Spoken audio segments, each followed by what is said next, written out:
کہانی ایک عورت کی جو جڑوا بچے پیدا کرتی ہے جس کا رنگ سانولا ہوتا ہے تو اس کا شوہر اسے بے وفائی کا الزام لگا کر گھر سے نکال دیتا ہے، لیکن کئی سال بعد جو سچ سامنے آتا ہے وہ سب کچھ بدل دیتا ہے۔ ایک پرسکون رات تھی، آسمان پر گہرے سرمئی بادل چھا گئے تھے۔ اسی وقت مٹی کے بنے ہوئے کمرے کے اندر سے نورا کی چیخیں بلند ہونے لگیں اور ایک بوڑھی دائی کی دعا بھری آواز ان کے ساتھ سنائی دے رہی تھی۔ نورا کا شوہر یوسف کمرے کے دروازے کے باہر کھڑا تھا، وہ آہستہ آہستہ ذکر کر رہا تھا، دونوں ہاتھ باندھے ادھر ادھر دیکھ رہا تھا جیسے کسی ایسے مقدر کا انتظار کر رہا ہو جس کا اسے علم نہیں کہ وہ خوشی لائے گا یا غم۔ پھر اچانک ایک ساتھ دو کمزور چیخیں بلند ہوئیں، جڑوا بچے پیدا ہوئے۔ دائی ہاتھ دھوتے ہوئے کمرے سے باہر نکلی، چہرے پر ایک عجیب سی مسکراہٹ تھی۔ اس نے کہا، مبارک ہو، دونوں بچے خیریت سے ہیں، لیکن ایک بات ہے۔ یوسف نے حیرت سے بھویں چڑھائیں۔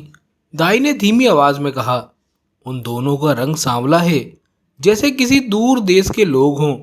یوسف خاموش رہا، کچھ نہ بولا، بس آہستہ آہستہ کمرے میں داخل ہوا۔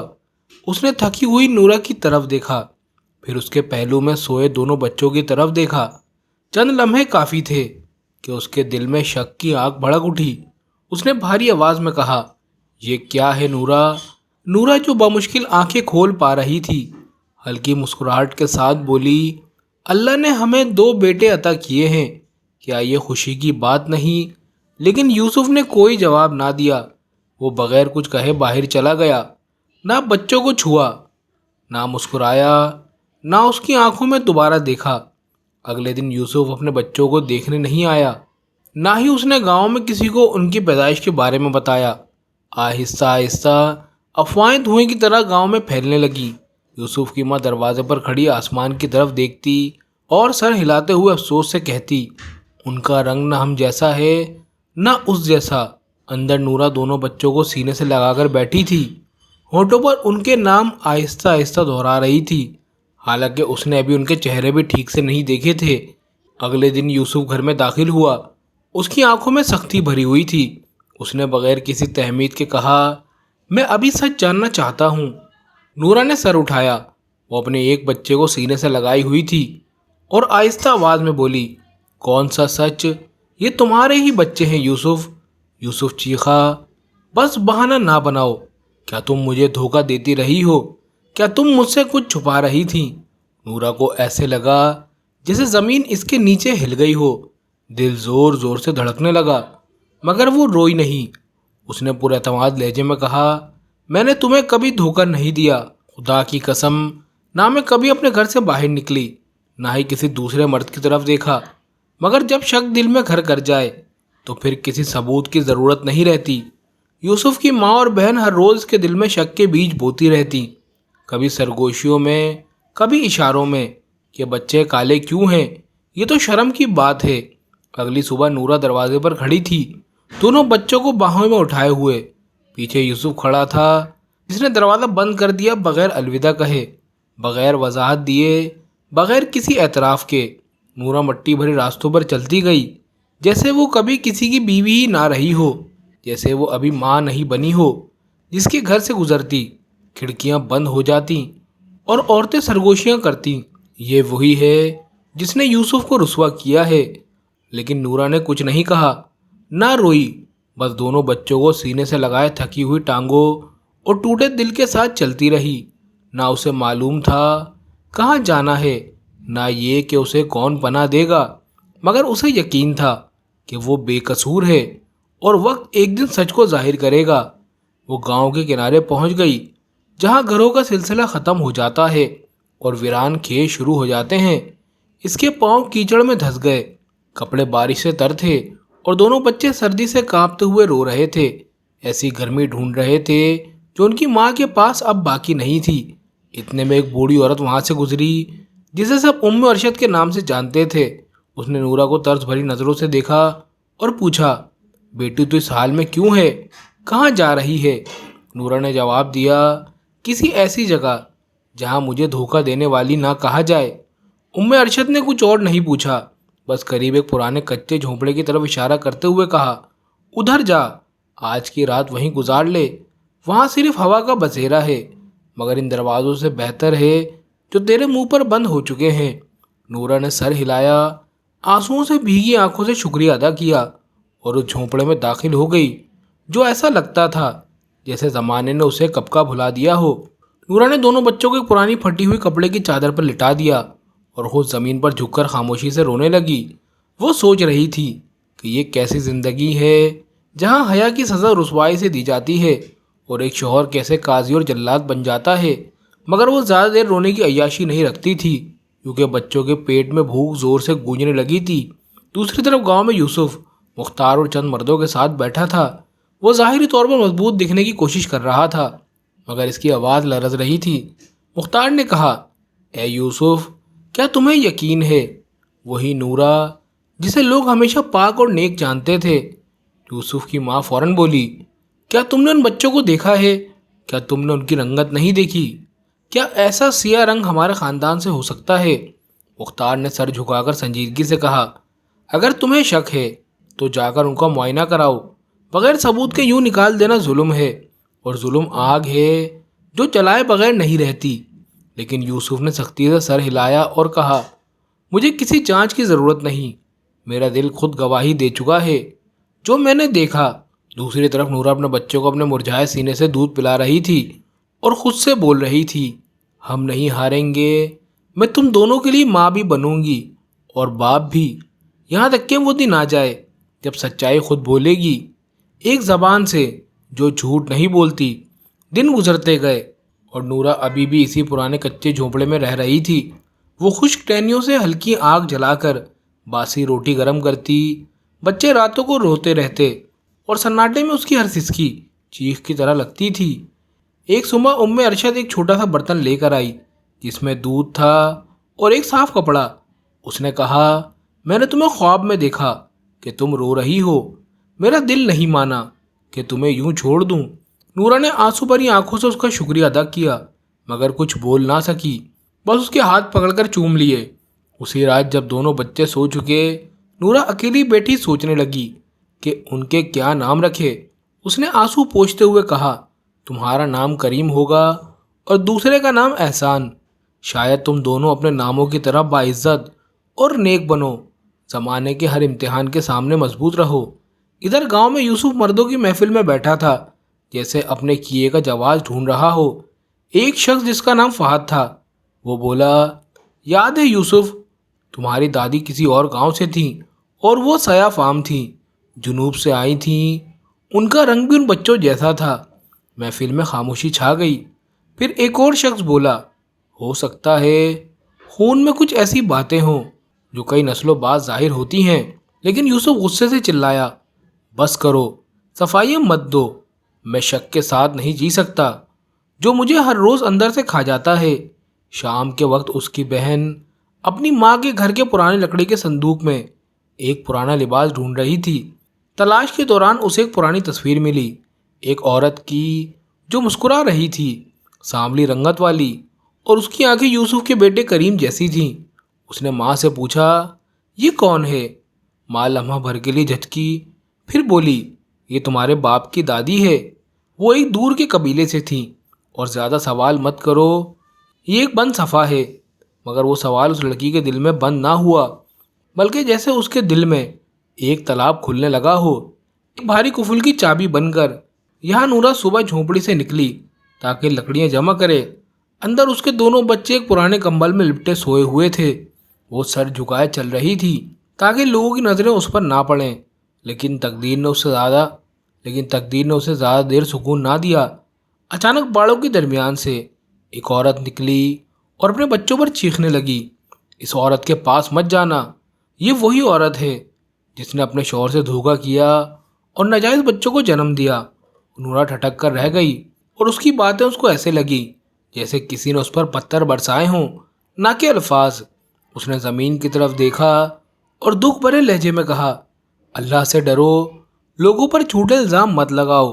مگر وہ عورت اور غصاک ہو گئی اور بولی، اگر تم بے گناہ ہوتی تو تمہارا شوہر تمہیں نہ چھوڑتا۔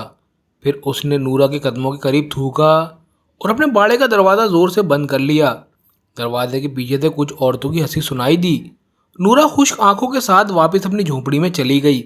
اس کی آنکھوں میں کوئی آنسو نہیں تھے، بس تھکن تھی اور جلتی ہوئی آگ۔ وہ اندر گئی، کریم کو گلے لگایا۔ اس کا ماتھا تپ رہا تھا، وہ کانپ رہا تھا۔ نورا نے محسوس کیا جیسے اس کا دل مٹھی سے نکل گیا ہو۔ وہ فوراً ام ارشد کے پاس دوڑی، التجا کی کہ وہ بچے کو دیکھ لے۔ بوڑھی عورت نے اس کے ماتھے پر ہاتھ رکھا اور افسوس سے کہا، بچہ بخار میں جل رہا ہے اور میرے پاس دوا نہیں ہے۔ گھنٹے گزر گئے، کریم کراتا رہا، احسان روتا رہا اور نورا دعائیں مانگتی رہی، اپنے ہاتھ میں پھونک مارتی اور آنکھ کو دھیما کرتی۔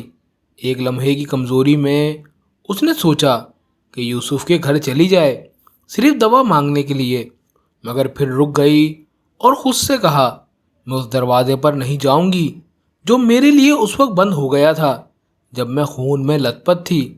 اب میں اس کے پاس صرف سر اٹھا کر جاؤں گی، جھک کر نہیں۔ اور ادھر یوسف کی بہن کے پاس پرانی تصویریں اس کے ہاتھوں میں تھیں اور اس نے فیصلہ کر لیا کہ وہ اپنے بوڑھے خالو کے پاس جائے گی جو ساتھ والی بستی میں رہتے تھے۔ اس نے دل ہی دل میں کہا، شاید وہی واحد شخص ہے جو یاد رکھتا ہو کہ وہ عورت کون تھی، کیونکہ میری دادی تو کچھ نہیں بتاتی۔ اسی رات نورا جاگتی رہی اور اپنے بخار میں تپتے بچوں کا ماتھا صاف کرتی رہی، جبکہ کھڑکیوں سے ہوا آتی ہوئی ایسی سرگوشیاں کر رہی تھی جو صرف وہی سمجھ سکتا ہے جس کا دل ٹوٹ چکا ہو۔ صبح کا اجالا کچے جھونپڑے پر دھندلا سا چھا گیا، بوجھل سا منظر تھا۔ نورا اب بھی کریم کو سینے سے لگائے بیٹھی تھی۔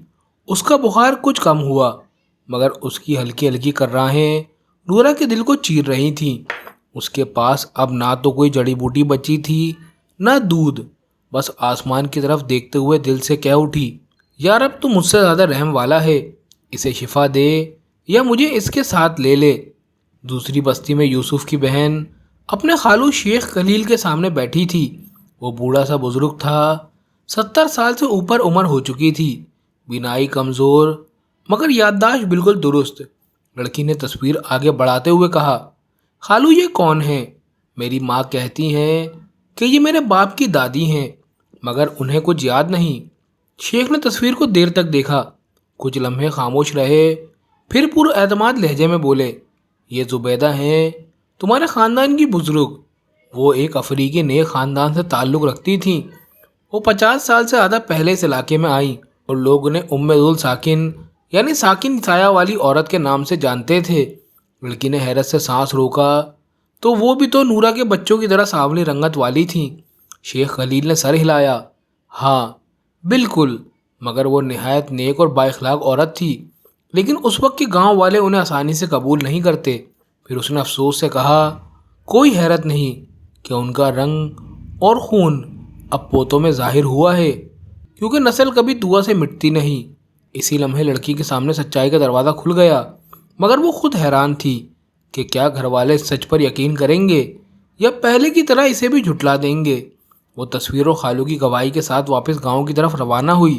اس کی آنکھیں آنے والے وقت کے سامنے کو تلاش کر رہی تھیں۔ اس وقت ام ارشد اپنے صندوقچے سے کچھ سکے اکٹھے کر رہی تھی۔ اس نے نورا سے کہا، میں آج بازار جا رہی ہوں، کریم کے لیے کچھ دوائیں لے آؤں گی، اور اگر مجھے اپنی چادر بھی بیچنی پڑی تو میں بیچ دوں گی۔ نورا نے جواب دیا، جزاک اللہ خیر، میرے پاس تمہاری مدد کا کوئی بدلہ نہیں سوائے دعا کے۔ پھر وہ بوڑھی عورت راستے میں غائب ہو گئی اور نورا اکیلی رہ گئی۔ ایک بچہ جو درد سے تڑپ رہا تھا اور دوسرا جو روتا جا رہا تھا، اور یادیں جو ہر رات اس کے دل کو خنجر کی طرح کاٹتی تھیں۔ مگر نورا نہیں جانتی تھی کہ گاؤں کی ایک عورت اسے دور سے دیکھ رہی تھی، ایک پراسرار اور خاموش عورت جو بستی کے کنارے رہتی تھی۔ وہ زیادہ باتوں والی نہیں تھی، مگر وہ دیکھتی اور جانتی زیادہ تھی جتنا لوگ کہتے تھے۔ دن آہستہ آہستہ گزرا۔ کریم اب بھی نورا کی باہوں میں کرا رہا تھا، جبکہ احسان اس کے کپڑوں سے لپٹا ہوا خوفزدہ تھا۔ وہ نہیں سمجھتا تھا کہ یہاں کیا ہو رہا ہے، مگر محسوس ضرور کرتا تھا۔ کمرہ گھٹن زدہ تھا، لکڑیاں ختم ہونے کو تھیں، اور نورا اپنی بھوک کو مسکراہٹ کے پیچھے چھپا رہی تھی جو وہ اپنے بچوں کے چہروں پر اگا رہی تھی، جیسے وہ زندگی کو دھوکہ دے رہی ہو۔ اسی دوران وہ ان کے لیے آہستہ آہستہ لوری گا رہی تھی کہ دروازے پر ہلکی دستک ہوئی۔ نورا چونک گئی۔ اس نے احتیاط سے دروازہ کھولا۔ سامنے ایک درمیانی عمر کی عورت تھی، چہرہ پرسکون، جس کے نقوش نہ دشمنی ظاہر کرتے تھے اور نہ دوستی۔ اس نے کہا، میرا نام فضیلہ ہے، میں کئی دنوں سے تمہیں دیکھ رہی ہوں۔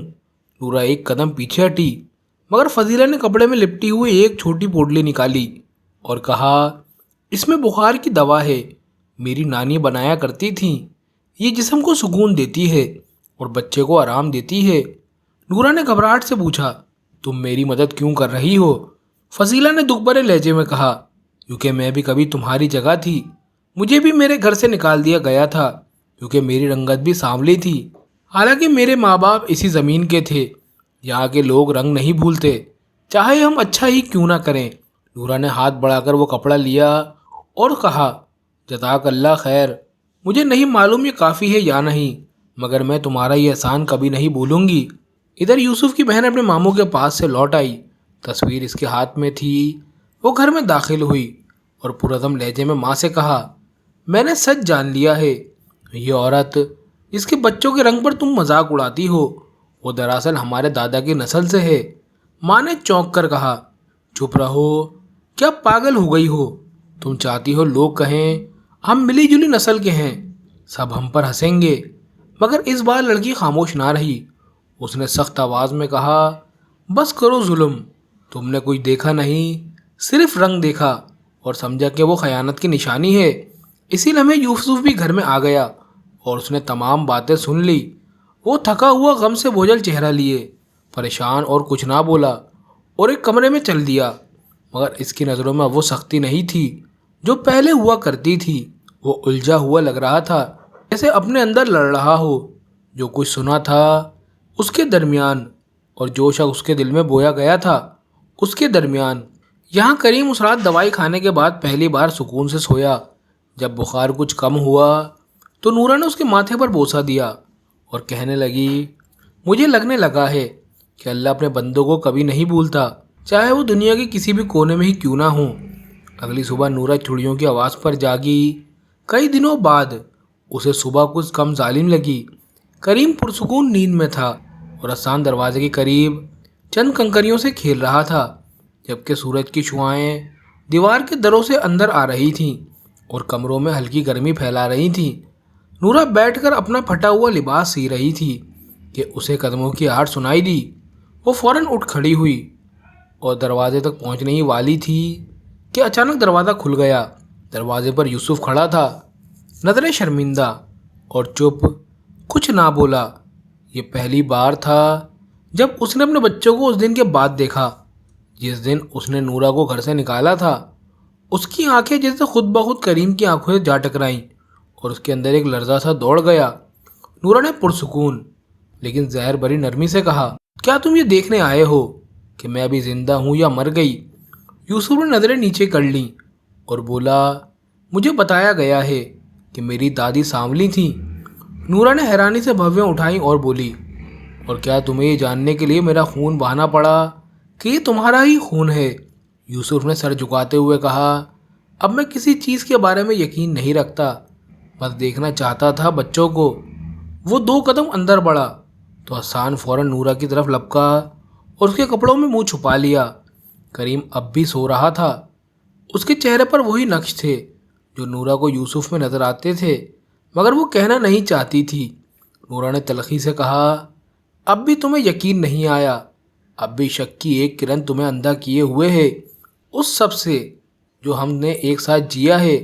یوسف نے دھیمے لہجے میں کہا، میں بس سوچ رہا ہوں کئی راتوں سے۔ پھر وہ چپ چاپ واپس چلا گیا، نہ معافی مانگی اور نہ وضاحت دی۔ دوسری طرف یوسف کی بہن مختار کے پاس گئی، اس کو تصویر دکھائی اور شیخ خلیل کی باتیں سنائیں۔ مختار نے لمبی سانس لی اور کہا، یہ سب اس لیے ہوا ہے کہ کسی نے یہ کہنے کی ہمت نہیں کی۔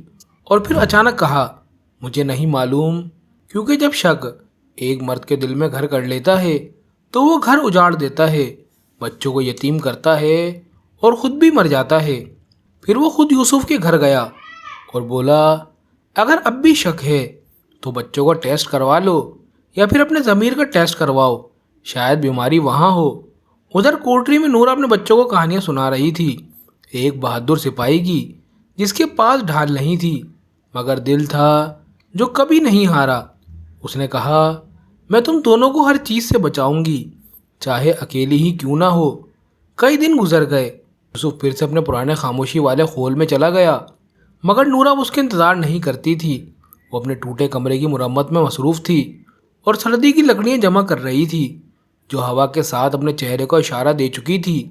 بازار میں جب وہ ارشد کے دیے ہوئے پیسے سے دودھ خریدنے گئی تو بازار میں جاتے ہوئے اس نے اپنے پیچھے سے عورتوں کی سرگوشیاں سنی۔ ایک کہہ رہی تھی، یہ ایسے گھوم رہی ہے جیسے کچھ ہوا ہی نہ ہو۔ دوسروں نے جواب دیا، اب تو حرامی بچوں کی پرورش بھی دودھ دے کر خریدی جاتی ہے۔ نورا نے پلٹ کر پر اعتماد انداز میں سر اٹھایا اور کہا، جھوٹ صرف ان دلوں میں اگتا ہے جو خالی ہوں، مگر میں تو اس عزت نفس پر زندہ ہوں جو میرے سینے میں باقی ہے۔ پھر وہ مضبوط قدموں سے چلتی ہوئی آگے بڑھی، لیکن جب اپنی جھونپڑی کے دروازے تک پہنچی تو زمین پر گر گئی۔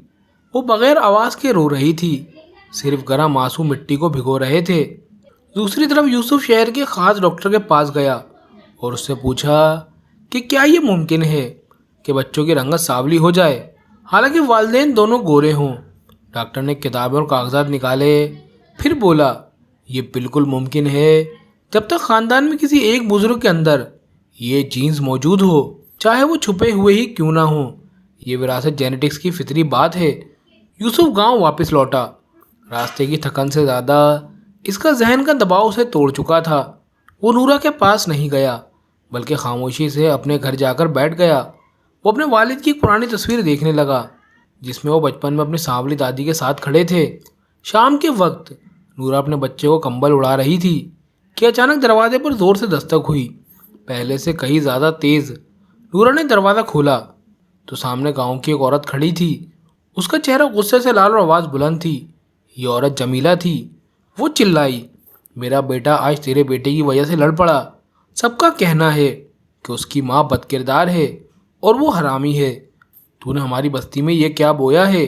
نورا نے اس کی آنکھوں میں دیکھ کر نرمی سے کہا، اگر تو نے اپنے بیٹے کو یہ سکھایا ہوتا کہ وہ ہر سنی بات پر یقین نہ کرے تو وہ کسی سے نہ لڑتا۔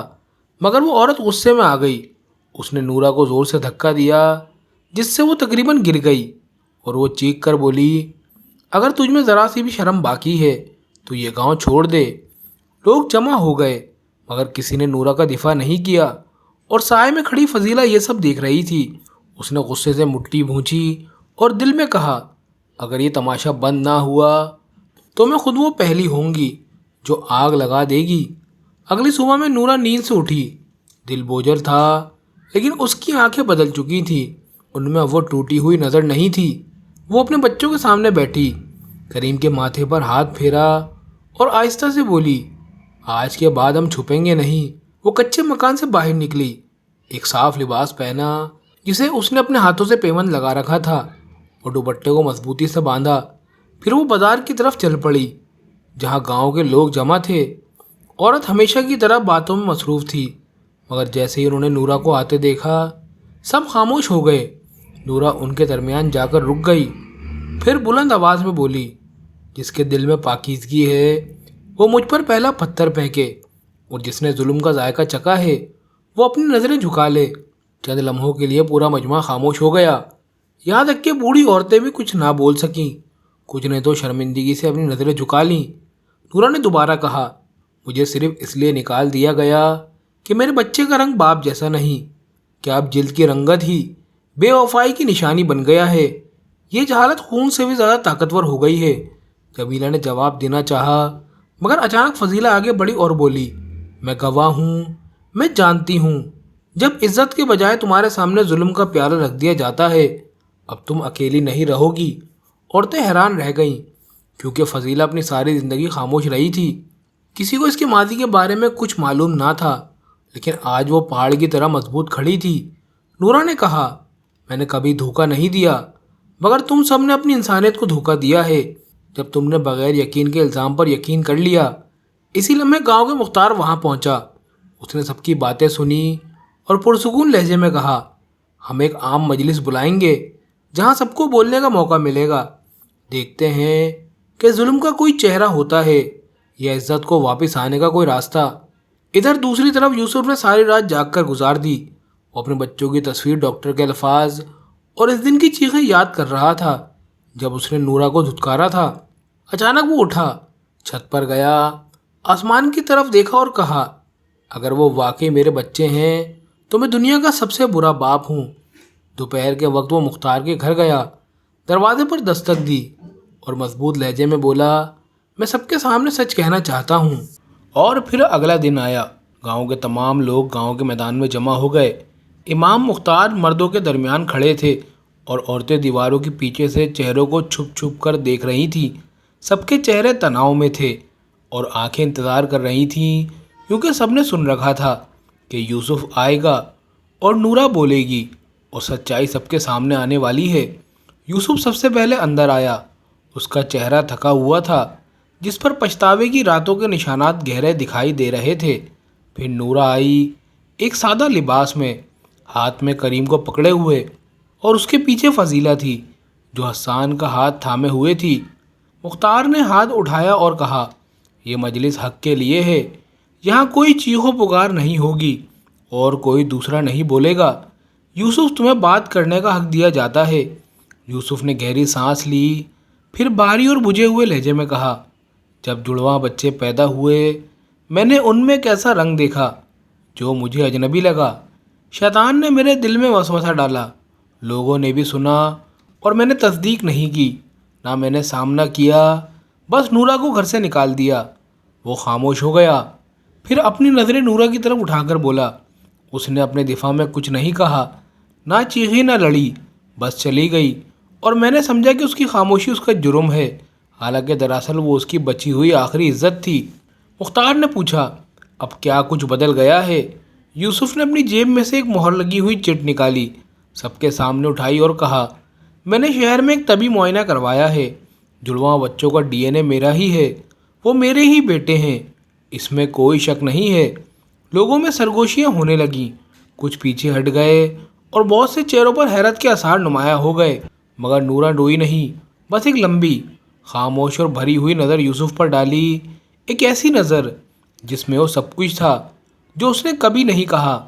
پھر اس نے پرسکون لہجے میں کہا، حق سچ ہے، مگر وہ کھوئے ہوئے دن واپس نہیں لا سکتا، نہ وہ بچپن جو میرے بچوں کا بجھ گیا ہے، مگر سچائی روشنی ہے، چاہے دیر سے ہی کیوں نہ سامنے آئے۔ پھر اس نے مضبوط آواز میں کہا، تم سب وہ لوگ ہو جنہوں نے مجھے اپنے خاموش رہنے سے نکالا، تم عورتیں ہو جنہوں نے میرے بارے میں زہریلی باتیں کر کے میری عزت مار دی۔ میرا قصور صرف یہ تھا کہ میں نے دو ایسے بچوں کو جنم دیا جن کے جلد کا رنگ تمہارے جیسا نہیں تھا۔ فضیلہ کھڑی ہو کر بولی، کیا تم لوگوں نے دیکھا؟ یہ وہ گاؤں ہے جو اس عورت کو سزا دیتا ہے جو اپنے چہرے کے داغ کو چھپانے کی بجائے دکھا دے، بجائے اس کے کہ اس کے زخم بھرے ہوں، اس کے وجود کو توڑ دیتا ہے۔ پھر ارشد آگے بڑھی اور نرم آواز میں بولی، قسم ہے اللہ کی، اے نورا، دل غمگین ہے اور آنکھیں آنسوں سے بھری ہیں، ہمیں معاف کر دو کہ ہم خاموش رہے، کیونکہ بعد اوقات خاموشی خود ظلم سے زیادہ ظالم ہوتی ہے۔ نورا طویل وقت تک خاموش رہی اور پھر بولی، میں اب بھی کھڑی ہوں اور کھڑی رہوں گی، کسی کے لیے نہیں، بلکہ ان دو بچوں کی زندگی بچانے کے لیے، تاکہ وہ دوبارہ ذلت کا پیالہ نہ پئیں۔ نورا کی بے گناہی کے اعلان کے بعد گاؤں کے چہرے بدل گئے، سب لوگوں کے چہروں پر شرمندگی چھا گئی، وہ اس کی طرف دیکھنے سے کترانے لگے، جیسے انہیں ڈر ہو کہ اگر اس کی آنکھوں سے ان کی طرف دیکھا گیا تو وہ اپنی خیانت کا عکس ان میں دیکھ لیں گے۔ مگر اب نورا وہ عورت نہیں رہی تھی جو دیواروں کے سائے میں چھپ کر زندگی گزارتی تھی، اب وہ سیدھی کمر کے ساتھ چلتی، ہوا اس کے لباس کو لہراتی تھی، جیسے وہ خود کہہ رہی ہو کہ اب وہ کبھی ٹوٹنے والی نہیں ہے۔ یہ محفل ختم ہو گئی۔ یوسف نورا کے گھر گیا، اس کا دروازہ کھٹکھٹایا، اندر سے نورا کی آواز آئی کہ اب کیا لینے آئے ہو؟ اس ظلم کا بدلہ لینے آئے ہو جو بہت بڑا فاصلہ پیدا کر چکا ہے۔ اگر تم مجھ سے معافی مانگنے آئے ہو تو جو ظلم میرے ساتھ ہوا وہ چند لفظوں سے پر نہیں ہو سکتا۔ وہ نورا کے سامنے آ کر کھڑا ہو گیا۔ پھر نورا نے کہا، کیا تم اپنے بچوں کو دیکھنا چاہتے ہو یا تمہارے ضمیر نے تمہیں یہاں بھیجا ہے اس معافی کے لیے جو اتنی آسانی سے نہیں ملتی؟ یوسف نے پچھتاوے بھرے لہجے میں کہا، میں معافی نہیں بلکہ اصلاح کا موقع مانگتا ہوں۔ اسی لمحے بچے اس کے پیچھے آ گئے اور حیرت سے اس کی طرف دیکھنے لگے۔ وہ اسے پہچانتے نہ تھے، نہ اس کا چہرہ یاد تھا۔ یوسف نے ان کی طرف اشارہ کیا اور کہا، تم دونوں کوئی عیب نہیں ہو بلکہ معجزہ ہو۔ میرا دل اس وقت اتنا کمزور تھا کہ میں اس معجزے کو سمجھ نہ سکا۔ اگلے دن مختار نے یہ اعلان کروا دیا کہ اب ایک خواتین کا اجلاس ہوگا جس کی قیادت 3 عقلمند عورتیں کریں گی، جن میں فضیلہ بھی شامل تھی۔ مقصد یہ تھا کہ ان مظلوم عورتوں کے قصے سنے جائیں جن پر معاشرے کے خاموش ظلم نے برسوں سے بوجھ ڈالا ہوا ہے، کیونکہ اگر معاشرہ اپنی ظالمانہ روایت کا حساب نہیں لیتا تو کسی ایک کے بدل جانے سے کچھ نہیں بدلتا۔ اس مجلس میں ایک بوڑھی عورت اٹھی جو ساری زندگی لوہار کی بیوہ کے نام سے جانی جاتی تھی۔ اس نے کانپتی آواز میں کہا، جب میرا بیٹا پیدا ہوا اور اس کا رنگ کالے ماموں کے جیسا تھا تو مجھ پر بھی یہی الزام لگایا گیا، مگر میں خاموش رہی۔ میرا بیٹا شک کے سائے میں پلا اور آج میں وہی تاریخ دہراتی دیکھ رہی ہوں۔ نورا نے نظریں اٹھا کر مضبوط آواز میں کہا، ظلم پر خاموش رہنا بھی اس میں شریک ہونا ہے۔ میں ہیرو نہیں ہوں کیونکہ میں نے صبر کیا، بلکہ اس لیے کہ میں نے بولنے کی ہمت کی۔ دوسری طرف یوسف نے خود کو دوبارہ پانے کی کوشش شروع کر دی۔ وہ جامع مسجد کے شیخ کے پاس گیا اور بولا، میں فتویٰ نہیں مانگتا، صرف یہ جاننا چاہتا ہوں کہ آدمی آنکھوں سے اندھا ہو کر دل سے کیسے دیکھ سکتا ہے؟ شیخ نے عقلمندی سے جواب دیا، جب تم اپنی بیوی پر شک کی بنیاد پر ظلم کرتے ہو تو تمہیں اپنی غلطی کے ثبوت کی ضرورت نہیں ہوتی، تمہیں اس عزت کو واپس لانے کی ضرورت ہوتی ہے جو تم نے چھینی تھی، تاکہ وہ پھر سے سر اٹھا کر چل سکے۔ دن کے آخر میں نورا جھونپڑی کے دروازے پر بیٹھ گئی۔ اس نے کریم کو اپنی گود میں لیا اور کہا، جو کسی کی عزت کو مارتا ہے وہ بغیر چھری کے قاتل بن جاتا ہے اور اس کا جرم آسانی سے نہیں مرتا۔ یہ الفاظ نورا نے پرسکون آواز میں کہے، لیکن جس نے سنے اسے ایسا لگا جیسے زمین اس کے قدموں تلے ہل رہی ہو۔ اسی رات یوسف کی بہن گھر کے کونے میں بیٹھی تھی، لوگوں کی باتیں سن رہی تھی اور اپنے بھائی کی خاموشی کو شک بھری نگاہوں سے پڑھ رہی تھی۔ اسے نورا کی گاؤں میں واپسی پسند نہیں آئی، نہ ہی یوسف کی زبان پر توبہ کے الفاظ۔ اسے لگا کہ اب خاندان کی عزت اور لوگوں میں ان کے مقام کا خطرہ ہے، اور اس کے دل کے اندھیرے میں ایک ظالم سوچ جاگ اٹھی، زہر کی طرح خبیث اور خوش لکڑی میں آگ کی طرح تیز پھیلنے والی۔ اگلی صبح جب گاؤں خاموش تھا، اس نے ایک اجنبی شخص کو روکا جو گلیوں سے گزرتا تھا، سایہ رنگت والا دبلا پتلا آدمی جو لوگوں کی طرف دیکھنے سے جھجک رہا تھا۔ یوسف کی بہن نے چالاکی سے کہا، مجھے تم سے ایک چھوٹا سا کام چاہیے، بدلے میں اتنا پیسہ دوں گی جتنا تم نے خواب میں بھی نہیں دیکھا ہوگا۔ وہ آدمی پہلے گھبرایا، مگر جب اس نے اس کے ہاتھ میں چمکتا ہوا سونا دیکھا اس کی آنکھیں لالچ سے بھر گئیں۔ اس نے کہا، مجھے کیا کرنا ہوگا؟ وہ بولی، بس اتنا کہنا ہے کہ تم ایک عورت کو جانتے ہو جس کا نام نورا ہے اور وہ دونوں تمہارے ہی بچے ہیں، بس اتنا ہی کہنا ہے۔ اگلے دن جب نورا بازار سے کچھ روٹی خرید رہی تھی، وہی آدمی بازار کے کنارے کھڑا اسے غور سے دیکھتا رہا، پھر آہستہ سے آگے بڑھا اور اپنے آس پاس کے لوگوں سے کہنے لگا، میں اس عورت کو پہچانتا ہوں، میں اسے برسوں پہلے جانتا تھا اور ان بچوں کو بھی جانتا ہوں کہ یہ کس کے ہیں۔ یہ خبر دھوئیں کی طرح پھیلنے لگی، پہلے دکھائی نہیں دی، پھر آہستہ آہستہ ہر جگہ پھیل گئی، یہاں تک کہ ہر کوئی اس بارے میں بات کرنے لگا۔ کسی نے سیدھی ہمت نہیں کی کہ نورا کے منہ پہ جا کر یہ بات کرے، مگر سب کی نظریں دوبارہ بدل گئیں اور سرگوشیاں پہلے سے زیادہ زہریلی ہو گئیں۔ دودھ بیچنے والی عورت نے نورا کو اس آدمی کو دکھایا اور پوچھا، یہ آدمی کون ہے؟ لگتا ہے تمہارے اور اس کے درمیان کوئی پرانا رشتہ ہے۔ نورا نے حیرانی سے اس کی طرف دیکھا اور کہا، میں اسے نہیں جانتی، نہ کبھی اسے دیکھا ہے، مگر شک لوگوں کے دل میں سرایت کر گیا۔ آہستہ آہستہ اندر سے کھانے لگا۔ شام کو یوسف مختار کے گھر گیا اور بولا، ایک اجنبی آدمی آیا ہے، وہ کہتا ہے کہ وہ نورا کو جانتا ہے، بلکہ یہ دعویٰ تک کرتا ہے کہ وہ ان بچوں کا باپ ہے۔ مختار نے غصے سے پوچھا، اور تم نے اس کی بات پر یقین کر لیا؟ یوسف نے گھبراتے ہوئے کہا، نہیں، لیکن جب جھوٹ کو بہت مہارت سے بنا جائے تو وہ سچ سے بھی زیادہ سچ لگنے لگتا ہے۔ اور ایک دور کے کونے میں یوسف کی بہن ایک چھوٹی کھڑکی سے سب دیکھ رہی تھی۔ اس نے اپنی گردن کو پکڑ رکھا تھا جیسے کوئی راز چھپا رہی ہو، اور آہستہ سے بڑبڑائی، کہانی تو ابھی شروع بھی نہیں ہوئی ہے۔ ایک بھاری صبح میں نورا نیند سے جاگی تو اس کے دروازے پر کانپتی ہوئی دستک سنائی دی۔ اس نے دروازہ کھولا تو ایک عورت گھبرائی ہوئی بولی، وہ اجنبی اب بازار میں ہے اور قسم کھا رہا ہے کہ تم اس کی خفیہ بیوی تھی اور یہ دونوں بچے اسی کے ہیں، اور لوگ اس کی باتوں پر یقین کرنے لگے ہیں۔ نورا کا چہرہ جم سا گیا، وہ کچھ سمجھ نہ سکی، جیسے اندھیروں سے تیر اس پر برسنے لگے ہیں۔ وہ دوڑتی ہوئی بازار کی طرف نکلی، بچے اس کے پیچھے پیچھے۔ وہاں اس نے دیکھا کہ وہ آدمی ایک پتھر پر بیٹھا ہے اور جھوٹی جوش بھری کہانی سنا رہا ہے۔ اس نے ایک آدمی سے کہا، ہم ایک دوسرے کے ساتھ گاؤں میں رہتے تھے اور جب یہ حاملہ ہوئی تو مجھ سے دور بھاگ کر یہاں آ گئی۔ نورا اس کے قریب آئی، اسے غور سے دیکھا، پھر ٹوٹے ہوئے لہجے میں بولی، تم کون ہو اور یہ جھوٹ کیوں بول رہے ہو؟ میں نے اپنی زندگی میں تمہیں کبھی نہیں دیکھا۔ اس نے طنزیہ مسکراہٹ کے ساتھ کہا، تم بھول گئی ہو لیکن میں نہیں بھولتا جس نے مجھے دھوکہ دیا ہو۔ لوگ جمع ہونے لگے، سوالات اور سرگوشیاں چاروں طرف پھیل گئیں۔ نورا بھیڑ کے بیچ کھڑی سچ بولنے کی کوشش کر رہی تھی، مگر جب سچائی کو کیچڑ میں دبا دیا جائے تو وہ دکھائی نہیں دیتی۔ مختار آگے بڑھا اور اس آدمی سے پوچھا، تمہارے پاس کیا ثبوت ہے؟ وہ آدمی اعتماد سے بولا، لڑکا مجھ سے ملتا ہے، دیکھو کیا یہ کافی نہیں؟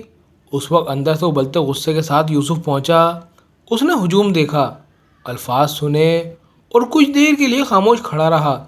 وہ آدمی کے چہرے اور کریم کے چہرے کو گھورتا رہا اور آہستہ آہستہ وہی پرانا شک اس کے دل میں واپس آنے لگا جس نے اسے ایک بار برباد کر دیا تھا۔ مختار نے سختی سے کہا، فیصلہ کسی عارضی بات پر نہیں ہوگا، ہم تحقیق کریں گے اور جو جھوٹ بولے گا اس کا حساب سخت ہوگا۔ سب لوگ اپنے گھروں کو واپس چلے گئے۔ نورا زمین پر بیٹھ گئی، کریم کو سینے سے لگا لیا اور رونے لگی۔ پھر اس نے فضیلہ سے کہا، کیا میرا نصیب یہی ہے کہ میں ہمیشہ بے قصور ہو کر بھی مجرم سمجھی جاؤں؟ فضیلہ نے اس کے کندھے پر ہاتھ رکھا اور کہا، کبھی کبھی صرف صبر کافی نہیں ہوتا، ہمیں حق کو اپنے ساتھ لڑانا پڑتا ہے۔ اسی لمحے بازار کے کنارے پر یوسف کی بہن کھڑی منظر دیکھ رہی تھی۔ اس نے آہستہ سے کہا، ہاں انہیں تڑپنے دو، آگ تو صرف اسی کو جلاتی ہے جو اسے چھوتا ہے۔ اس رات نورا سو نہ سکی، وہ ایسے کروٹیں بدلتی رہی جیسے سمندر میں پناہ تلاش کر رہی ہو جس کا کوئی کنارہ نہ ہو۔ اس کے دونوں بچے سو رہے تھے اور وہ ان کے چہروں کو دیکھ رہی تھی، یہاں تک کہ چہروں کے تاثرات بھی جھریوں کے معنی استعمال ہونے لگے۔ یہاں مختار کے گھر میں مرد جمع ہوئے، جو بے ثبوت باتیں کہی گئی تھیں اس پر بحث کر رہے تھے، مگر کچھ لوگوں نے عجیب کہانی کو وزن دینا شروع کر دیا۔ ڈر یہ تھا کہ کہیں وہ یوسف کی دھوکے باز بہن اور اس چھوٹے آدمی کے دفاع میں نہ پڑ چکے ہوں۔ ایک نے کہا، شاید وہ مرد سچا ہو، آنکھ جھوٹ نہیں بولتی اور بچہ واقعی اس کی طرح دکھتا ہے۔ مختار نے سر ہلایا اور کہا، اگر لوگوں میں مشابہت ہو جائے تو کیا وہ دین یا عقل کا ثبوت بن جاتا ہے؟ ہم کسی عورت اور بچے کے چہرے کی بنیاد پر فیصلہ نہیں کریں گے۔ لیکن یوسف اس مجلس میں موجود نہیں تھا، وہ گاؤں کے کنارے اکیلا چل رہا تھا، اس کا دل کانپ رہا تھا، اس کی روح اس چیز کے بیچ پھٹی ہوئی تھی جو اس نے دیکھا اور جو وہ ایمان میں رکھتا تھا۔ اس کے اندر سب کچھ ٹوٹ گیا۔ صبح جب وہ اجنبی دوبارہ بازار آیا، اس بار وہ اور زیادہ بے شرمی سے چلانے لگا، کیا تم سب بزدل ہو؟ نورا سے سب کے سامنے پوچھو یا بچوں کا طبی معائنہ کرواؤ۔ نورا آنکھیں نم کیے اس کے پاس آئی اور اس کو نہ پہچاننے والی آواز میں بولی، تم یہ سب کیوں کر رہے ہو؟ کس نے بھیجا ہے تمہیں؟ کون ہو تم؟ مگر وہ چلایا، میں تمہارا وہ ماضی ہوں جسے تم جھٹلاتی ہو۔ اچانک یوسف ہجوم کے بیچ میں کود پڑا، اس نے مرد کا گلا پکڑ لیا اور کہا، اگر تم جھوٹ بول رہے ہو تو ہر لفظ کا پچھتاوا کرو گے۔ مگر یوسف کی بہن دور سے مسکرا کر اسے دیکھ رہی تھی اور پھر سرگوشی کی، تم ہمت نہیں کرو گے یوسف، کیونکہ جب شک دل میں بس جائے تو اسے نکالنا مشکل ہو جاتا ہے۔ بازار کے سب لوگ یوسف کی طرف دیکھ رہے تھے جو اس اجنبی کا گلا دباتا ہوا کھڑا تھا۔ اس کا چہرہ سرخ اور آنکھیں بجھ رہی تھیں، مگر وہ آدمی ڈرا ہوا نہیں لگا۔ سرد لہجے میں بولا، مجھ کو مار ڈالو اگر چاہو تو، لیکن اگر تم نے ایسا کیا تو لوگ یہ سمجھیں گے کہ تم سچائی کو مار رہے ہو۔ یوسف نے اچانک اس آدمی کو چھوڑ دیا جسے اسے احساس ہو گیا ہو کہ وہ صرف لوگوں سے ہی نہیں بلکہ اپنے آپ سے بھی گر گیا ہے۔ اس نے ارد گرد دیکھا، سب کے چہرے اسی کو دیکھ رہے تھے، نہ کہ اس آدمی کو۔ یوں لگ رہا تھا جیسے سب لوگ اس کے فیصلے کا انتظار کر رہے ہوں تاکہ اس کے عمل پر نیا فیصلہ سنائے۔ یوسف اپنے گھر واپس آ گیا، کمرے کے کونے میں بیٹھ گیا، چہرہ ہاتھوں میں چھپا لیا۔ اچانک اس نے اپنی بہن کی آواز سنی جو پیچھے سے کہہ رہی تھی، دیکھا میں نے کہا تھا نا، تم بے وقوف ہو، اس پر یقین کر بیٹھے ہو اور اب ثبوت تمہارے سامنے کھڑا ہے۔ یوسف خاموش رہا، اس نے اس کی طرف دیکھا تک نہیں، بس خود سے آہستہ آہستہ بولا، آخر اب کیوں، اور یہ سب کیوں ہو رہا ہے؟ اسی دوران نورا فضیلہ کے دروازے پر کھڑی تھی، آنکھوں میں فریاد، لہجے میں لرزش، اور کہا، مجھے کسی کی ضرورت ہے جو پتہ لگائے یہ آدمی کون ہے اور کہاں سے آیا ہے، کون جانتا ہے اسے، وہ کہیں سے یوں ہی تو نہیں آ سکتا۔ فضیلہ نے تیز نظر سے کہا، میں ابھی اس کے بارے میں پوچھتی ہوں، اگر وہ جھوٹ بول رہا ہے تو چھپے گا نہیں بلکہ روشنی میں کھڑا ہوگا۔ فضیلہ بازار کے درزی کے پاس گئی اور اس آدمی کے بارے میں پوچھا۔ درزی تھوڑا گھبرایا مگر پھر بولا، وہ چند دن پہلے ہی آیا ہے اور نورا کے بارے میں پوچھ رہا تھا، نورا کے گھر کا پتہ لے رہا تھا، جیسے اسے دیکھنے سے پہلے ہی تجھے جانتا ہو۔ فضیلہ کی آنکھیں پھیل گئیں اور اسے احساس ہوا کہ کوئی چھپا ہوا جال بن رہا ہے۔ اس نے فیصلہ کیا کہ وہ خود اس آدمی کے پاس جائے گی، مگر جب وہ اس پرانے گھر میں پہنچی جہاں وہ رہ رہا تھا، دروازہ کھلا ہوا تھا اور کمرہ خالی تھا۔ وہ شخص اچانک غائب ہو چکا تھا، جیسے کبھی یہاں تھا ہی نہیں۔ شام کو نورا بچوں کے پاس بیٹھی تھی، تب کریم اس کے قریب آ کر بولا، امی سب لوگ مجھے عجیب نظروں سے کیوں دیکھتے ہیں؟ نورا نے اسے زور سے گلے لگا لیا اور کہا، کیونکہ لوگ روشنی سے ڈرتے ہیں جب وہ اندھیرے کے عادی ہو جائیں۔ باہر یوسف چاندنی میں اکیلا چلتا ہوا مختار کے گھر جا رہا تھا۔ جب وہ اندر پہنچا تو ہلکی آواز میں بولا، میں سچ جاننا چاہتا ہوں، پورا سچ، چاہے وہ مجھے ٹکڑے ٹکڑے کر دے۔ مختار نے سر اٹھایا اور کہا، سچ صرف اسے دیا جاتا ہے جو اپنے قدم ثابت کر چکے ہوں۔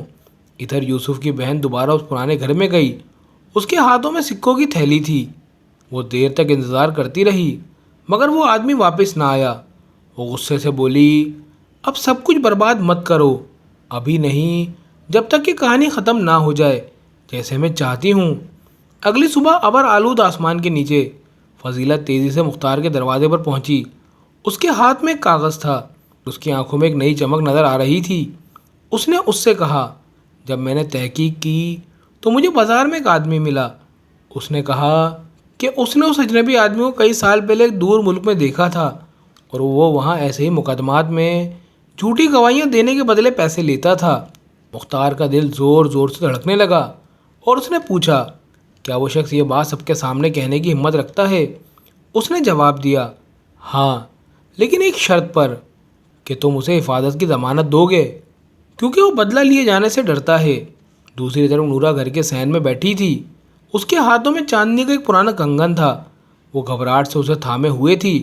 نورا نے فضیلہ سے کہا جب وہ آئی، یہ کنگن مجھے یوسف کے والد نے اپنی موت سے پہلے دیا تھا اور کہا تھا کہ اسے سنبھال کر رکھنا، ایک دن آئے گا جب سب لوگ اس کی قدر کو جان لیں گے۔ فضیلہ نے اس کنگن پر بنے ایک باریک نقش کو غور سے دیکھا، پھر بولی، اس پر ایک خاص نشان ہے جو صرف بہت قریب سے دیکھنے پر نظر آتا ہے، میں اس نشان کو پہچانتی ہوں، یہ صرف ایک ہی کاریگر کی ورکشاپ میں بنتا ہے۔ جب فضیلہ اس کنگن کو غور سے دیکھ رہی تھی، اس وقت یوسف مختار کے گھر میں نئی گواہ کی باتیں سن رہا تھا۔ اس شخص نے بتایا کہ وہ اجنبی پہلے بھی 2 بار جھوٹ بول چکا ہے۔ پہلی بار اس نے دعویٰ کیا تھا کہ وہ جنوبی علاقے میں ایک بچے کا باپ ہے، اور دوسری بار کہا تھا کہ وہ ایک ایسی عورت کا شوہر ہے جس نے اپنی یادداشت کھو دی تھی اور ہر بار وہ پیسے لے کر غائب ہو جاتا تھا۔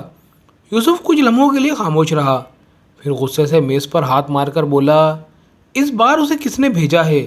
آدمی نے جواب دیا، مجھے یقین نہیں، لیکن میں نے اسے یہاں آنے سے چند دن پہلے ایک عورت کے ساتھ دیکھا تھا۔ یوسف کی آنکھیں پھیل گئیں، وہ خاموش ہو گیا، اس کے اندر کچھ ٹوٹنے لگا مگر وہ خود میں قابو نہ رکھ سکا۔ اسی وقت یوسف کی بہن اپنے گھر میں بیٹھی پرانی یادداشتوں کی ڈائریاں پلٹ رہی تھی۔ وہ کچھ ایسا ڈھونڈ رہی تھی جو یوسف کے دل میں شک کو پھر سے جگا دے۔ کاغذوں کے درمیان اسے ایک پرانا، کبھی نہ بھیجا گیا خط ملا جو یوسف نے برسوں پہلے نورا کے نام لکھا تھا۔ اس میں لکھا تھا، مجھے ڈر ہے کہ میں نے تم پر ظلم کیا، مگر میں ابھی سچائی کا سامنا کرنے کے لیے تیار نہیں ہوں۔ یوسف کی بہن نے وہ خط پڑھا، پھر مسکرائی اور آہستہ سے بولی، کیا میں اب تمہیں سچ جاننے دوں؟ نہیں یوسف، ابھی نہیں، ابھی نہیں۔ شام کو نورا جب گھر واپس آئی تو اس نے دروازے کے نیچے کاغذ دیکھا۔ اس پر کوئی دستخط نہیں تھا، بس کانپتے ہاتھوں سے لکھی چند چھوٹی لائنیں تھیں۔ نورا نے وہ پرچی کئی بار پڑھ کر آہستہ سے کہا، نورا کے والد، یوسف کے ماضی میں حقیقت تلاش کرو۔ مگر اس کا مطلب کیا تھا؟ آخر وہ آدمی تو کئی سال پہلے مر چکا تھا اور اس کے بارے میں کوئی بھی مشکوک بات نہیں سنی گئی تھی۔ اگلے دن نورا ایک بوڑھی عورت کے پاس گئی جس کا نام عبدون تھا، جو یوسف کی والد کی جوانی کی دوست تھی۔ نورا نے اس سے پوچھا، کیا یوسف کے والد نے کبھی تم سے ایسی کوئی بات کہی تھی جو تم نے سب سے چھپائی ہو؟ بوڑھی عورت نے نظریں اوپر اٹھائیں، آنکھیں بند کی، پھر بولی، ہاں، ایک راز تھا۔ یوسف کو اپنی ماں کی طرف سے کوئی بھائی نہیں تھا، لیکن اس کا ایک سوتیلا بھائی ضرور تھا، سیاہ رنگت والا۔ وہ بچہ یوسف کے والد نے اپنی شادی سے پہلے ایک عورت سے پیدا کیا تھا، مگر اس بچے کو چھپا دیا گیا، جیسے زندہ ہو کر بھی وہ مردہ ہو اور عوام میں اس کا کوئی وجود نہ ہو۔ یہ سن کر نورا ہل گئی، ایک قدم پیچھے ہٹی اور بولی، کیا اسی لیے شاید جڑوا بچوں کی شکل اس بھائی سے ملتی ہے؟ کیا یہ سیاہی خون میں ہے؟ بوڑھی عورت نے جواب دیا، شاید، اور شاید تیرا خون سچا ہے، مگر لوگوں کی آنکھیں جھوٹ بولتی ہیں۔ شاید تیرا خون سچا ہے مگر لوگوں کی آنکھیں جھوٹ بول رہی ہیں۔ اسی وقت یوسف کی بہن آئینے کے سامنے کھڑی تھی، اپنے بال آہستگی سے سنوار رہی تھی، اور وہ اجنبی شخص دوبارہ اس کے پاس آیا، اس بار بھیس بدل کر۔ اس نے سخت لہجے میں کہا، تمہارا کام ختم ہو گیا، اب یہاں سے چلے جاؤ، جیسا ہم نے طے کیا تھا۔ لیکن وہ شخص بولا، کوئی عورت ہے جس کا نام فضیلہ ہے، وہ مجھے ڈھونڈ رہی ہے، اگر انہوں نے مجھے پکڑ لیا تو میں سب کچھ بتا دوں گا۔ یوسف کی بہن نے اسے قاتلانہ نظر سے دیکھا، پھر پیسوں کی گٹری اس کے ہاتھ میں دیتے ہوئے بولی، آج رات ہی یہاں سے نکل جاؤ، کبھی واپس مت آنا، اور اگر منہ کھولا تو زبان زندہ نہیں رہے گی۔ اسی رات یوسف اپنے والد کے پرانے کمرے میں بیٹھا تھا، پرانی چیزوں میں کچھ ڈھونڈ رہا تھا۔ دل کے اندر سے ایک آواز اسے مجبور کر رہی تھی کہ وہ ماضی کو کھو دے۔ اس نے ایک پرانا صندوق کھولا جس کے اندر ایک پرانا فوٹو تھا، ایک سیاہ فام آدمی ایک چھوٹے بچے کو گود میں لیے ہوئے تھا، اور تصویر کے پیچھے لکھا تھا، اپنے بیٹے کے نام جو کبھی مجھے جان نہ سکا۔ یوسف کی سانس رک گئی، دل تیزی سے دھڑکنے لگا۔ یہ تحریر اس کے والد کی تھی۔ وہ دھیرے سے بولا، یہ کیا ہے؟ کیا میرے والد کا میرے پیدا ہونے سے پہلے بھی کوئی بیٹا تھا؟ اسی لمحے اس کی بہن اندر داخل ہوئی۔ یوسف نے فوراً تصویریں جیب میں چھپا لیں تاکہ وہ دیکھ نہ سکے۔ وہ ٹھنڈی مسکراہٹ کے ساتھ بولی، جواب ڈھونڈ رہے ہو؟ اپنے دل سے پوچھو، کیا واقعی نورا بے قصور ہے؟ یوسف نے کچھ نہیں کہا، بس چپ چاپ اس کی طرف دیکھتا رہا۔ اس نے اس کی آنکھوں میں دیکھا، پھر بغیر پیچھے مڑے باہر نکل گیا۔ راستے میں یوسف بازار کے قریب سے گزرا تو اس نے ایک آدمی کو اپنے دوست سے کہتے سنا، اگر معاملہ میرے ہاتھ میں ہوتا تو میں اس عورت کو زندہ جلا دیتا جس نے یوسف کی عزت ہم سب کے سامنے برباد کر دی ہے۔ یہ جملہ اس کے سینے میں خنجر کی طرح لگا، مگر وہ اپنے راستے پر چلتا رہا، اپنے ساتھ وہ تصویر، شک اور سچائی کی وہ چنگاری لیے ہوئے جو اندر ہی اندر بھڑکنے لگی تھی۔ وہ سیدھا عبدون کے گھر کی طرف روانہ ہو گیا۔ وہ اس سے سوال نہیں کرنا چاہتا تھا بلکہ سامنے کرنا چاہتا تھا۔ اس نے جیب سے تصویر نکالی اور اس کے سامنے رکھ دی اور ٹوٹے ہوئے لہجے میں بولا، بتاؤ یہ کون ہے؟ بوڑھی عورت نے تصویر کو دیر تک دیکھا، پھر ایک آنسو اس کی آنکھ سے بہہ نکلا جسے اس نے آستین سے صاف کیا اور بولی، یہ تمہارا بھائی ہے، اس کا نام سالم ہے، اس کا باپ ایک زمانے میں غلام تھا، تمہارے والد نے اسے بہت چاہا مگر معاشرے نے اسے قبول نہیں کیا، اس لیے تمہارے باپ نے اس کے وجود سے انکار کر دیا۔ یوسف نے آنکھیں بند کر لی، اسے لگا جیسے زمین اس کے قدموں کے نیچے سے کھسک گئی ہو۔ اس نے کہا، میرے والد نے مجھے کیوں نہیں بتایا؟ اس نے یہ سچ کیوں چھپایا؟ بوڑھی عورت نے کہا، کیونکہ اسے ڈر تھا کہ تم اس کے ساتھ بھی وہی کرو گے جو سب نے سالم کے ساتھ کیا تھا، اسے نفرت کرو گے کیونکہ اس کی جلد کالی ہے۔ یوسف وہاں سے نکلا تو اس کا دل دو حصوں میں بٹ چکا تھا۔ ایک حصہ کہتا تھا شاید نورا نے اس سے بے وفائی نہیں کی، اور دوسرا کہتا تھا لیکن کیا اس سے رنگ کا فرق جواز بن سکتا ہے؟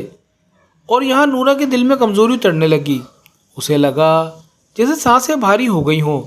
اس نے فیصلہ کیا کہ وہ ایک لمبی چٹھی لکھے گی جس میں وہ سب کچھ بیان کر دے گی، وہ سب، جب اسے گھر سے نکالا گیا اور وہ ہر لمحہ جب اس نے ظلم اور تنہائی محسوس کی۔ مگر چٹھی بھیجنے سے پہلے ہی وہ زمین پر گر پڑی اور بے ہوش ہو گئی، اور اس کے دونوں بچے اس کے پاس بیٹھے روتے رہے کچھ بھی سمجھے بغیر۔ پڑوسی نے اسے اٹھایا اور فضیلہ کے گھر لے گئے۔ جب وہ ہوش میں آئی تو فضیلہ نے کہا تمہارا جسم دباؤ برداشت نہیں کر سکے گا، مگر تمہارا دل تمہارے خیال سے کہیں زیادہ مضبوط ہے۔ شام کے وقت ایک اجنبی شخص گاؤں میں داخل ہوا۔ اس کی داڑھی تھی، پرانے کپڑے پہنے ہوئے تھے اور اس کے ہاتھ میں پرانا چمڑے کا تھیلا تھا۔ اس نے مختار کے دروازے پر دستک دی اور کہا میں ایک دور جگہ سے آیا ہوں، ایک عورت کو ڈھونڈ رہا ہوں جس کا نام نورا ہے۔ مختار نے سخت لہجے میں پوچھا کیوں؟ آدمی بولا کیونکہ وہی ایک عورت ہے جو میرے بھائی کے ساتھ انصاف سے پیش آئی تھی جب سب نے اس پر ظلم کیا، اور میرے پاس اس سے متعلق ایک ایسی چیز ہے جو یہاں پر سب کچھ بدل دے گی۔ مختار نے اپنی بھویں اٹھائی اور اس سے پوچھا تمہارا نام کیا ہے اور تمہارا بھائی کون ہے؟ اس شخص نے دھیمی آواز میں جواب دیا میرا نام سامر ہے اور میرا بھائی سالم ہے جو یوسف کا سوتیلا بھائی تھا۔ سامر مختار کے گھر میں بیٹھ گیا۔ اس کے ہاتھوں میں پرانے چمڑے کا تھیلا تھا جسے اس نے اون کے کپڑے میں لپیٹا ہوا تھا، جسے وہ کوئی مقدس چیز سنبھالے ہوئے ہو۔ اس نے مختار سے کہا میرے بھائی سالم نے مرنے سے پہلے یہ تھیلا مجھے دیا تھا اور کہا تھا اگر کبھی میرے ساتھ ظلم ہو تو یہ ان کے پاس لے جانا جو انصاف کر سکیں گے، کوئی نہ کوئی سچا دل والا ضرور سنے گا، چاہے دیر سے ہی کیوں نہ ہو۔ جب تھیلا کھولا گیا تو اس کے اندر ایک بوسیدہ سا نوٹ بک نکلا جس میں سالم نے اپنے آخری حالات کمزور اور لرزتے ہوئے لکھے تھے۔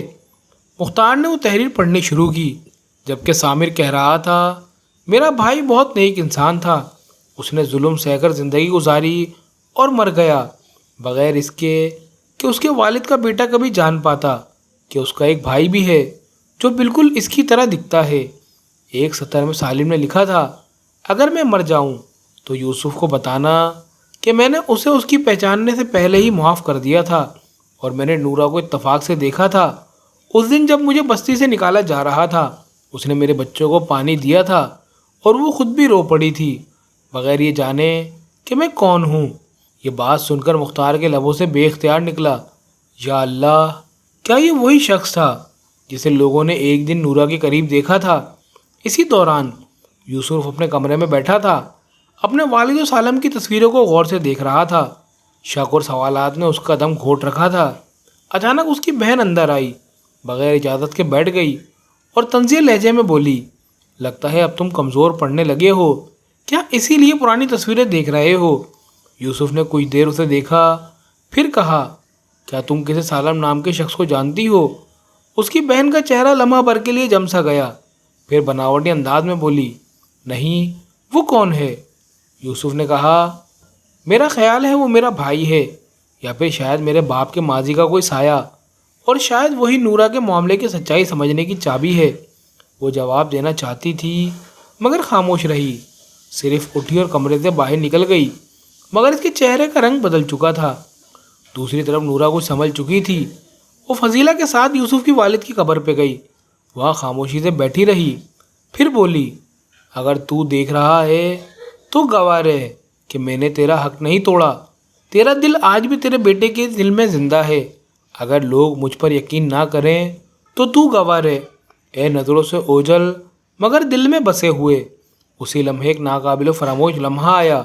سامر وہاں آیا، نورا کے قریب رکا، اسے غور سے دیکھا اور بولا کیا تم نورا ہو؟ نورا نے حیران ہو کر کہا ہاں، مگر تم کون ہو؟ سامر نے جواب دیا میں سالم